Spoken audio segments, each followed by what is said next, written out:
Bonjour et bienvenue sur le format vert du stylo 4 couleurs. Aujourd'hui, on va interviewer Amélie Laurin, une photographe française qui a une carrière de plus de 20 ans dans la photographie. Et aujourd'hui, on est à la Station F, c'est l'un des plus grands incubateurs de start-up du monde. Et je crois que l'interview, c'est parti. Avant de passer à l'entretien, je vous rappelle le concept de ce format. Dans la couleur vert, les invités reviennent sur leur parcours professionnel de manière chronologique. Ici, Amélie va d'abord revenir sur des photos datant du début des années 2000, pour ensuite parler des photos plus récentes qu'elle a pu prendre. On va faire ça à travers des questions, ses photos bien sûr, et même des mini-jeux. Étant donné que ces épisodes sont un peu plus longs, une trentaine de minutes, j'aurais trouvé un petit nom, la demi-heure de colle. Dites-moi ce que vous en pensez dans les commentaires, et sur ce, bon visionnage. Aujourd'hui, on reçoit Amélie Laurin. Bonjour Amélie. Bonjour Théo. Comment vas-tu? Très bien. Super. Est-ce qu'on serait pas parti pour les questions? Ouais, c'est toi qui gère ton interview, donc avec plaisir pour y répondre. Super. Donc du coup, toi, tu es photographe depuis plus de 20 ans. Ouais. J'aimerais revenir au tout début, donc voir les premières photos que tu as prises pour revenir à la toute fin sur les dernières photos que tu as pu prendre au cours de ta carrière. Tout d'abord, revenons à l'enfance, à l'adolescence. Au tout début, au commencement. À quand remonte cette passion pour la photographie? Et est-ce que ça a déjà émergé comme l'idée d'en faire ton métier? J'ai commencé à aimer la photo au collège. J'en faisais pas forcément, déjà j'avais pas forcément l'idée d'en faire mon métier, mais j'en faisais pas forcément beaucoup, juste j'aimais la photo, je regardais des photos, mais je me disais pas j'en fais, même juste d'en faire, c'était pas vraiment une idée. Plus au lycée, je me suis mise à faire de la photo, à prendre des photos, et ça commençait à vraiment me plaire, et je me suis dit que ça pourrait être un métier. Maintenant, ça dépendait de plein de choses en fait, parce que ce métier je le connaissais pas vraiment, c'était assez flou ce que ça pouvait être, et il me restait encore à le découvrir, donc ce que je m'en imaginais, je dirais que c'est pas forcément ce que c'est aujourd'hui, c'est même mieux en fait. Donc à 20 ans, c'est décidé, tu te lances en tant que freelance pour devenir photographe professionnel. Comment fais-tu pour trouver tes premiers clients et te faire une place dans ce milieu-là? Alors au début, je me dis, je vais pas être photographe tout de suite, je vais peut-être commencer par être assistante.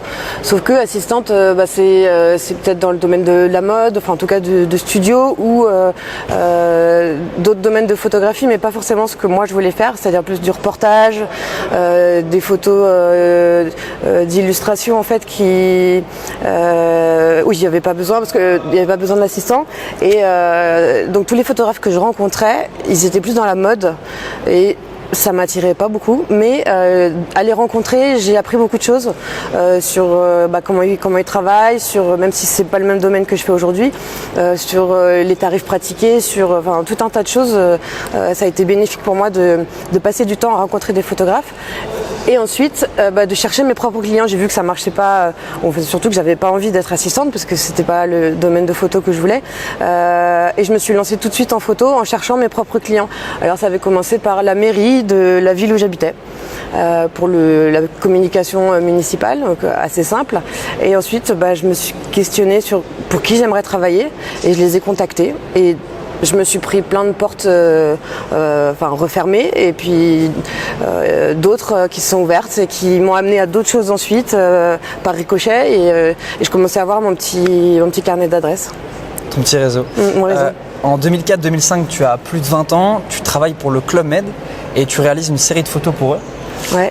Tu peux nous expliquer ce qu'on voit sur ces photos et ton expérience, comment tu l'as vécu sur ces premières photos? Alors j'ai fait pour Club Med, oui, c'était au tout début, j'ai fait une vingtaine de villages pour eux, un peu partout dans le monde. En tout cas là, les deux séries que je présente, la première c'était en Malaisie, et donc il y a une petite photo, celle en haut à droite, qui était à Ibiza.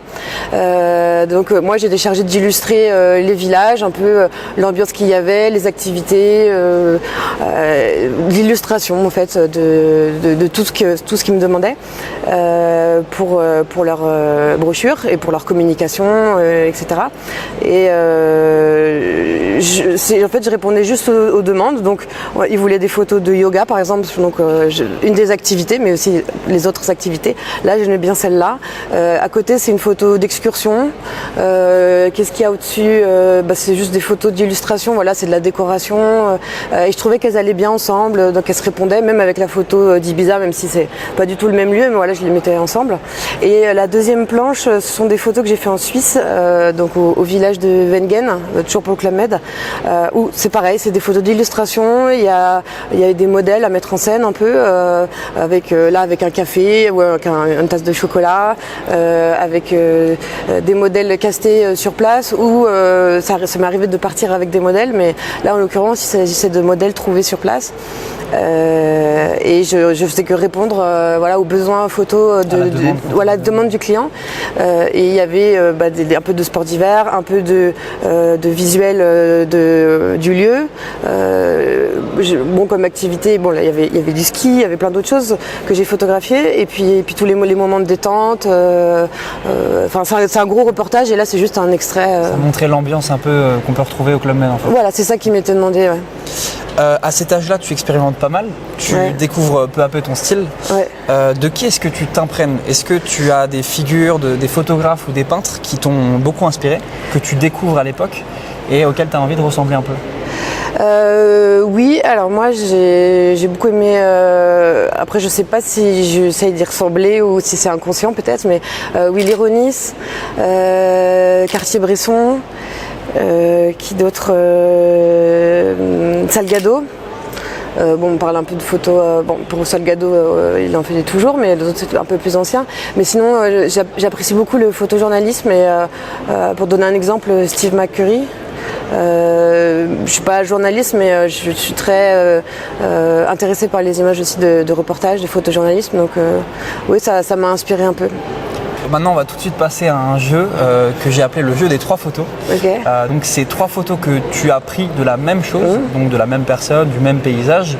Et tu vas ensuite nous expliquer quelle photo tu as décidé de prendre. Nous expliquer en gros pourquoi tu as décidé d'écarter les 2 autres photos.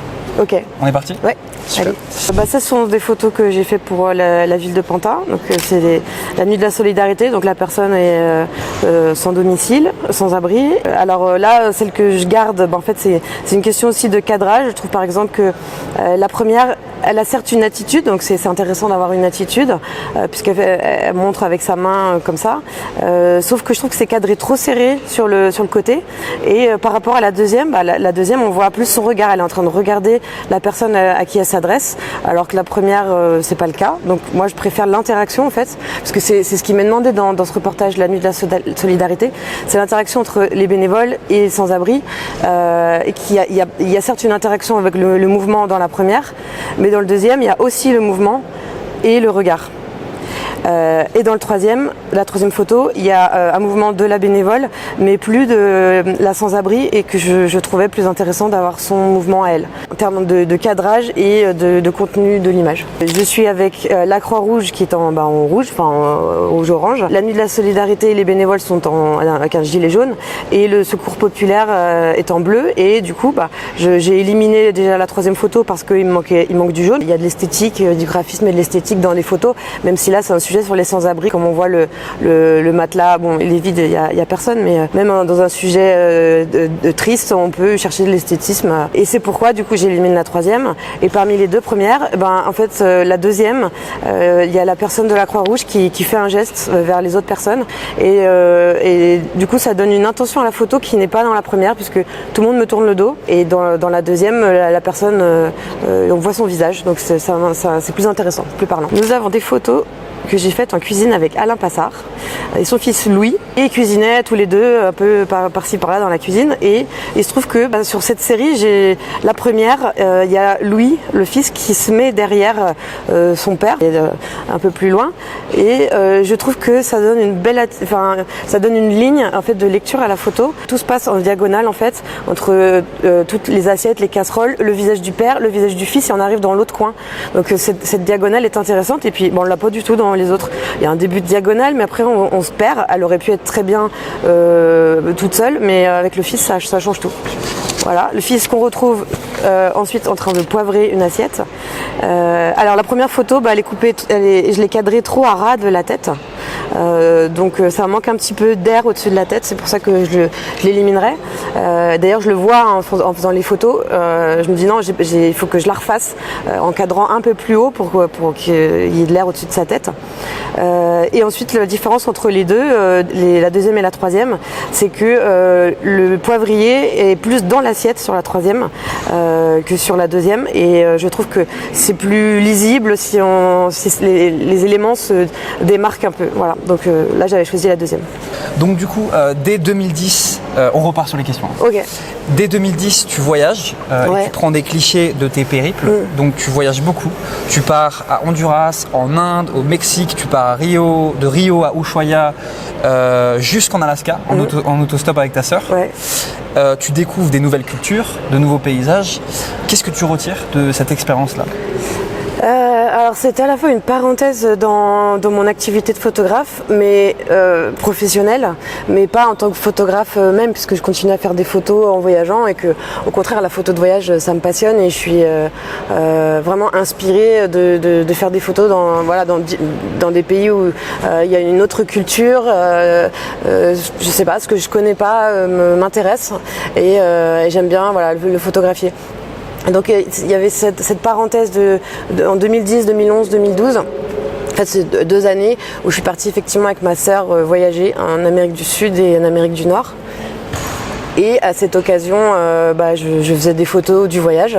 Ensuite, on en a fait un livre, mais c'est à part, c'est complètement hors professionnel, dans lequel il y a 2 cahiers de photos que j'ai prises. Donc quelques photos de voyage où on voit ma sœur ou moi, parce que sinon j'étais sur aucune photo, donc j'en ai pris 1 ou 2 que ma sœur avait prises quand même.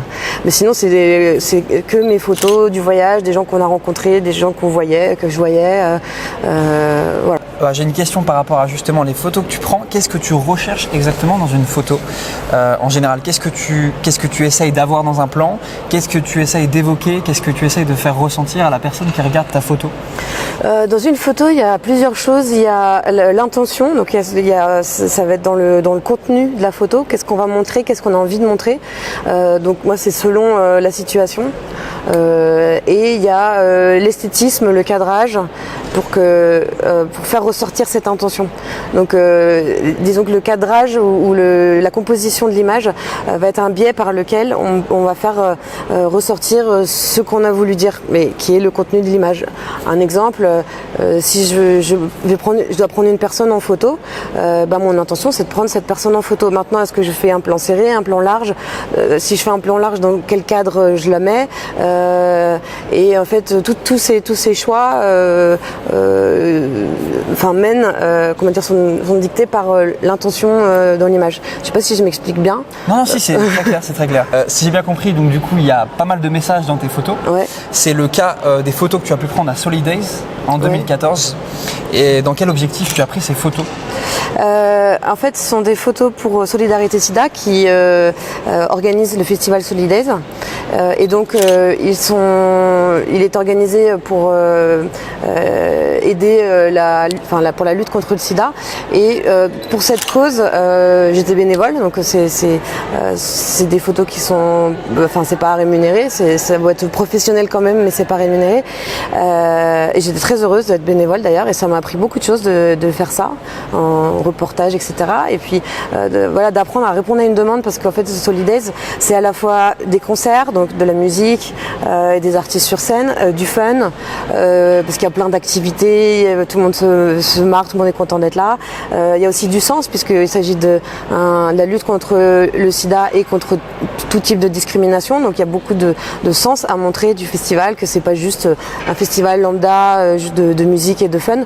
Donc il faut montrer tous ces aspects-là du festival, et aussi pour des questions pour l'organisation. Ils vont avoir besoin de montrer qu'il y a de la nourriture, qu'il y a un coin détente, ce genre de choses qui font que le reportage est complet pour montrer un peu tous les aspects du festival. Ok, super. Voilà. On va repasser à un espèce de mini-jeu. Ce mini-jeu, j'ai demandé à vous, aux abonnés, de m'envoyer des photos. Donc c'est des photos que vous avez pu prendre, et on va voir Amélie pour les juger, pour donner son avis et de mettre si possible une note de A à F. Ok. Est-ce que tu te sens capable de faire oui, ça? Oui, je voudrais vexer personne. Mais... On est parti. Qu'est-ce que tu penses de celle-ci? Ah bah moi je trouve qu'elle est très bien parce qu'il y a de l'émotion, c'est ce qu'on cherche dans une photo, parce que la personne qui est au centre, celle qu'on voit directement, en fait l'œil il se focus directement au centre et après il lit le reste de l'image. Il y a le sens de lecture, il va directement sur le sujet, donc ça c'est très bien. Maintenant en termes de cadrage, je trouve que c'est dommage que cette personne qui lève le doigt, que ça soit coupé à ras. Bon, son doigt est entier, mais on est limite, il aurait fallu un peu plus d'air au-dessus et tant qu'à faire avoir la main de l'autre personnage aussi, mais au moins d'avoir un peu plus d'air au-dessus de la main de cette personne, quitte à cadrer autrement si on ne trouve pas le moyen de faire. Et après en termes de traitement de l'image, je trouve qu'il faudrait éclaircir un petit peu le visage du sujet principal. Ok, et donc du coup une note de A à F, tu mettrais quelle note? Ah c'est bien, hein. C'est bien, ouais. Tu peux mettre des plus, des moins. Je vais mettre un B. Un B? Ouais. B tout court? Un B. Je sais pas, un B. Oui, il faudrait voir les autres, il faudrait peut-être comparer par rapport aux autres. Ouais. Je te montre la suivante. Ah, un coucher de soleil. on dirait de la lave en fait. Non, c'est très intéressant, c'est difficile à photographier les couchers de soleil. C'est toujours surex, sous-ex, c'est assez compliqué. La photo elle est sombre, mais en fait c'est très bien parce que ça se veut sombre. C'est un peu banal, on va dire, comme photo. Je me disais, ouais, c'est pas un peu la facilité pour un photographe d'opter pour le coucher de soleil parfait avec les bonnes couleurs? Alors moi, à mon avis, ça manque d'un sujet. J'aurais bien une personne, même noire à contre-jour comme ça, mais il se peut que l'intention du photographe soit, ou de la photographe soit le vide. Après, il y a quelque chose d'intéressant, c'est les lignes, parce qu'en fait, on voit que le rivage fait une courbe descendante, dans le sens de lecture de gauche à droite. Il fait une courbe descendante et la ligne d'horizon fait comme un plan miroir dans lequel se reflèterait le ciel qui est en courbe ascendante, un peu ça nous fait comme un cône et ça c'est une belle composition en fait. Okay. Je sais pas si c'était l'intention, si c'était vu au shooting, mais... Et la note du coup de cette photo. La note pour moi elle est bien exposée, mais ça manque d'un sujet.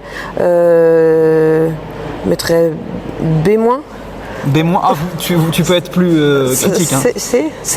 Allez, C. C, ok, ouais. Ça marche. Et voilà. Ah, ok, du basket. J'adore le basket. Il va avoir une bonne note, lui. Non, mais j'adore le sport, même en général. Je trouve que je trouve que les mouvements sont vraiment beaux, c'est de l'émotion et que voilà. Seulement là, déjà, il manque. Il y a un geste. Mais où est la balle? La balle, on ne voit pas la balle. Je ne vois pas la balle. Elle est sortie du plan. Voilà, donc c'est dommage. Maintenant, bon, il vient de la lancer, donc je trouve que peut-être l'instant n'est pas tout à fait bien choisi. Peut-être que l'instant d'avant aurait été mieux. Ensuite, le cadrage incliné, j'ai eu ma période cadrage incliné que j'aimais bien, je trouvais ça dynamique. Ça peut l'être dans certains cas. Là, je sais pas trop. Il y a peut-être un peu trop d'éléments. Et surtout, ce qui est bien en sport, c'est quand on arrive à faire se détacher les sportifs de l'arrière-plan pour que ce soit eux le sujet. Parce que là, en fait, il y a trop d'éléments. Il aurait fallu soit ouvrir plus le diaph, soit augmenter la focale, c'est-à-dire zoomer. Voilà, il y a différentes façons de faire, mais pour réduire la profondeur de champ et faire en sorte que les sujets soient détachés par rapport au fond. Ça, c'est en esthétique et en technique. Mais après, je trouve que c'est pas le meilleur moment, je pense, du match à garder. Je le mettrais C-. Ah oui, critique. Ouais, non, celle-là, elle est pas... le basket. J'aime beaucoup le basket, j'aime beaucoup les photos de sport en général, mais celle-là, moi, je l'aurais supprimée, moi. Ouais. Ok, d'accord. Enfin, si c'était parmi mes photos, je l'aurais pas gardée. Ok, si. Ok, un pompier qui a l'air de rentrer d'intervention et qui est fatigué. En fait, cette photo, elle parle parce qu'on voit dans ses yeux la fatigue, ce qu'il a pu endurer, le stress, ce qu'il a dû vivre pendant cette intervention. Non, je la trouve très chouette. Après, pour me mettre un peu plus en valeur, j'aurais peut-être recadré un petit peu pour couper l'interphone, ce qui est sur la gauche. Voilà, mais après le cadrage est bien parce qu'on garde quand même les gants, le casque qui sont pas coupés. C'est bien de les garder parce qu'il les a à bout de bras et on voit qu'il est fatigué d'avoir ses bras en entier, c'est intéressant. Et puis on a son regard, ouais. Donc un léger recadrage, mais sinon elle est bien. Et la note B+. B+. Okay. Pas de A. Bah après, tout est perfectible, mais moi-même, toutes mes photos valent pas un A. En 2016, tu travailles pour une entreprise agricole en Seine-et-Marne pour des producteurs locaux. Et sur les photos qu'on voit juste ici, tu inclus deux choses qui sont super importantes, qui sont la perspective, avec les pommes en premier plan, et la lumière qui apparaît à l'écran avec un flair, je crois. Tu peux expliquer comment réussir ces photos à travers la perspective ? En fait, ce que tu appelles perspective avec les pommes, c'est plutôt, moi j'appellerais ça plutôt cadrage, parce que en fait, je me suis mis à un endroit où il y avait un pommier qui était au premier plan pour justement faire un cadre. Donc c'est un premier plan qui est flou, mais on voit bien que c'est les pommes. D'ailleurs, on pourrait faire la mise au point sur les pommes, mais dans ce cas-là, on les laisserait peut-être pas autour comme ça. On les mettrait plus en tant que sujet. Mais là, du coup, on a notre sujet en arrière-plan, et pour moi, c'est un cadre, un premier plan qui sont aussi importants que les arrière-plans. Il faut faire très attention aux arrière-plans comme au premier plan. Et là, en l'occurrence, ce que j'ai voulu faire, c'est encadrer un peu mon sujet. Okay. Et pour ce qui est au niveau de la lumière qu'on voit sur la deuxième photo ? Oui, alors là, ils cultivent des tomates et j'ai pris le parti, là c'est un peu plus ce que tu appelles perspective, parce que j'ai pris le parti de mettre mon sujet au centre et d'avoir du coup ces lignes de fuite. Le sujet, souvent on dit qu'il y a la règle des 2/3 où il faut le mettre au croisement des lignes qu'on ferait à 1/3 et 2/3 de l'image. Voilà, et bon, c'est une règle certes, mais on peut aussi mettre des sujets en plein milieu quand il y a des symétries, quand il y a des... dans ce cas-là, par exemple, il n'y a pas vraiment une symétrie, mais je trouve que ça s'y prête bien. Et il y a ce flair, en fait, c'est un défaut optique. En fait, la lumière tape sur la lentille et elle se reflète dans les différentes lentilles, parce que en fait, dans un objectif, il y a des groupes de lentilles, et en fait, la lumière va se refléter sur chaque, et ça va nous faire des petits halos de lumière qui sont au départ un défaut, mais que moi j'aime bien et que je trouve parfois, pas tout le temps, intéressant d'intégrer dans la photo, comme pour montrer qu'il y a un rayon de soleil et que, je sais pas, comme ils cultivent ces tomates sous serre, voilà, montrer que c'est aussi sous le soleil de Seine-et-Marne. Bon. En 2018, tu remportes le prix Roland-Garros. 2018, donc lors du Roland-Garros Junior, tu prends en photo une joueuse américaine du nom de Coco Gauff en plein coup droit. Est-ce que tu peux nous raconter l'histoire de cette photo ?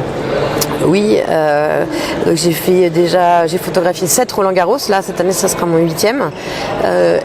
J'y vais pour faire des photos de sport, mais surtout des photos d'ambiance. Voilà, on est toute une équipe de photographes. Certains sont plus dédiés au sport, d'autres à l'ambiance. Et moi, je fais un peu des deux, mais je me sens un peu plus à l'aise sur l'ambiance. Bien que j'ai gagné en catégorie sport le prix de la photo de Roland-Garros 2018. Donc j'étais ravie, mais aussi étonnée, puisque c'est pas ce sur quoi je me sentais la meilleure, mais voilà, finalement c'est la photo qui a remporté le prix. J'étais allée sur ce match, donc c'était la finale junior de Roland-Garros filles, et j'avais été sur ce match alors qu'il y avait un autre photographe de mon équipe qui y était déjà, mais on a besoin parfois d'être plusieurs, parce qu'on a des points de vue différents, qu'on fait pas les mêmes photos, et que parfois il y a des moments importants, ne serait-ce que le moment de la victoire, la joie de la victoire, qui est essentiel à capter, et c'est bien d'être deux, surtout sur une finale, pour avoir deux points de vue, pour que les photos soient pas ratées, qu'il manque pas un moment important. Et du coup, j'avais été pour compléter un peu ce que faisait l'autre photographe, et voilà, et ça c'est des photos que j'ai fait du coup durant le match. Là, j'étais en fausse. Un coup droit, un revers, enfin j'ai fait d'autres situations aussi où de la joie quand elle marque des points, parce qu'elle est très expressive, et c'est vraiment chouette de la photographier. Il y a certains joueurs qui sont plus photogéniques que d'autres. Elle est super. Ouais. La même année, tu as l'occasion de prendre des photos depuis un hélicoptère. Ouais. Tu peux nous en dire plus sur ce vol et les consignes qui t'ont été données ? Oui, alors je travaille c'était pour Airbus Hélicoptère, donc je travaille pour eux depuis je sais pas, une dizaine d'années peut-être. Et j'ai fait voilà, tout un tas de sujets pour eux, de fabrication, comment dire, des photos industrielles de fabrication, pas d'hélicoptères, ou des portraits d'ouvriers au travail, ou des événements qu'ils organisaient comme des salons militaires ou par exemple le Bourget, etc. Et là, comme quelques fois où ils m'ont fait monter en hélico pour photographier d'autres appareils en vol, là il s'agissait d'un exercice de l'armée pour le 14 juillet. Donc ils répétaient ce qu'ils allaient présenter au défilé. Et moi j'étais chargée de faire les photos de cette répétition. Donc en vol, puis au sol. Voilà. Ok. Maintenant, je crois qu'il est temps de passer au contrôle surprise. Alors, qu'est-ce que c'est le contrôle surprise? On va te donner une caméra, un appareil photo. Le but, ça va être de prendre des photos de la station F à ta manière pour mettre le lieu le plus en avant possible. Donc, à toi de jouer, ta carte blanche, et tu prends 3 photos que tu choisiras à la fin pour nous présenter ces photos et dire pourquoi tu as choisi ces photos-là. Ok, très bien. Bon, du coup, Amélie, est-ce qu'on serait pas parti pour prendre ces photos? Eh ben, allons-y. C'est parti.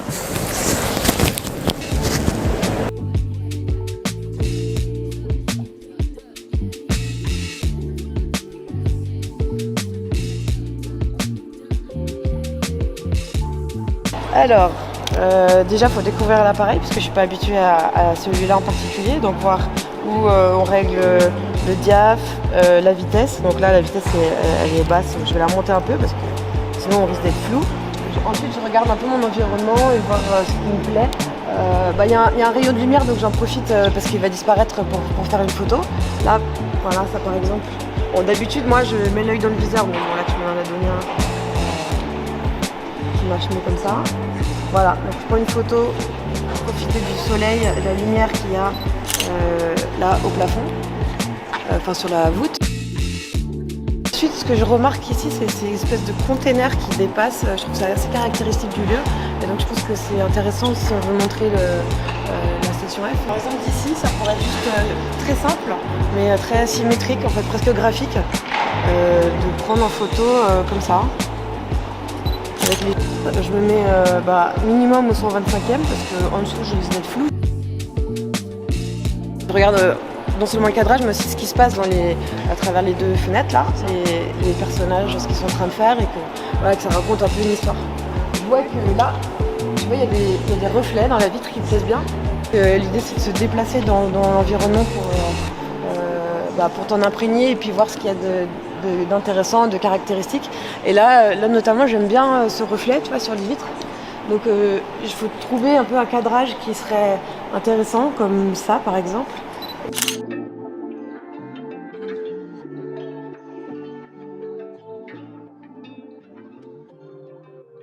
Alors, on revient en 2020, donc plus récemment, tu as une mission un peu particulière.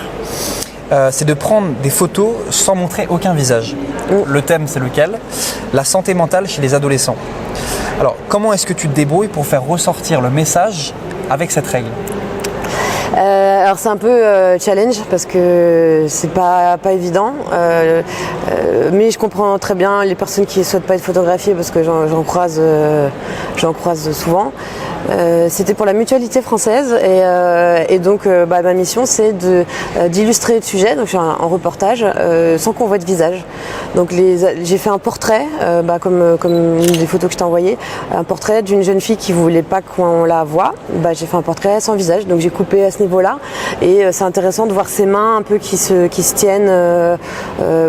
Elle était pas très à l'aise pour la prise de vue, mais je lui ai promis qu'on verrait pas son visage et je l'ai même pas cadré. C'est pas une photo recadrée, c'est une photo cadrée comme ça. Il n'y a pas son visage. J'en ai fait une autre série où elle était la tête tournée de dos, on voyait juste ses cheveux. Je respecte ce qu'elle m'a dit, mais pour mon client, il faut quand même un portrait et ça incarne un peu l'adolescente, même si on voit pas son visage.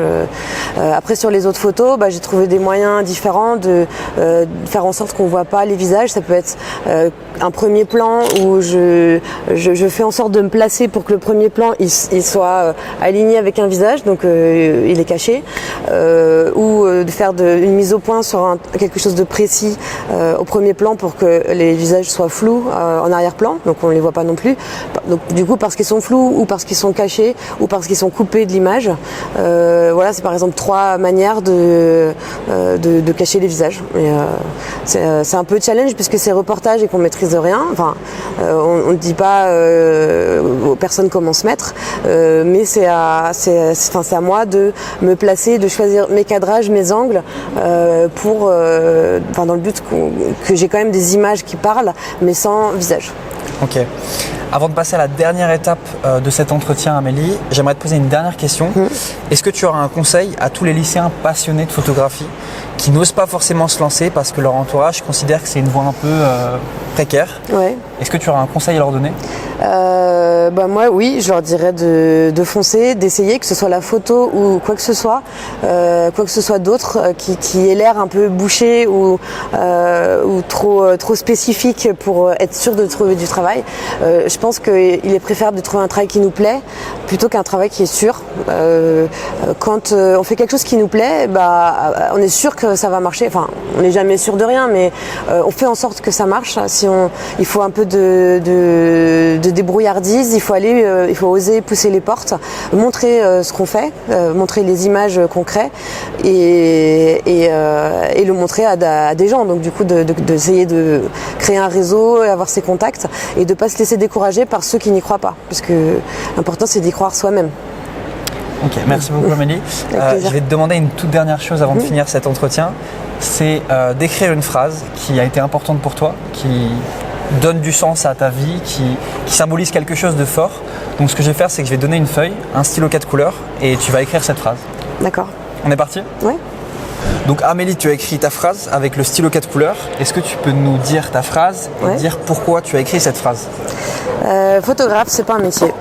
Parce que je l'ai entendu beaucoup de fois, mais attends, t'as bien un vrai métier quand même? Non, je suis photographe. Oui, mais enfin, tu gagnes pas ta vie avec ça. Si, c'est mon métier. Et puis entre ces personnes-là qui pensent que c'est pas un métier et ceux qui se disent, je sais pas, je peux faire des photos avec mon iPhone, je comprends pas. C'est pas un métier, comme si on n'était pas, une valeur ajoutée. Voilà. Comme si je peux le faire moi-même, c'est pas un métier. Ouais, c'est ça, pas besoin d'apprendre quoi. Voilà, on n'a pas besoin. On a des téléphones qui font ça très bien. Oui, il y a des téléphones qui font ça très bien, mais non, c'est un métier. Merci beaucoup Amélie pour Merci à toi. toutes ces réponses. J'ai été vraiment ravi de t'inviter sur la chaîne. Et puis merci pour tout. Voilà. Je t'en prie, avec plaisir. Et merci à vous d'avoir regardé cet épisode. On se retrouve mardi prochain ou encore mardi d'après. On va voir pour ça, pour la prochaine vidéo du stylo 4 couleurs. Ciao.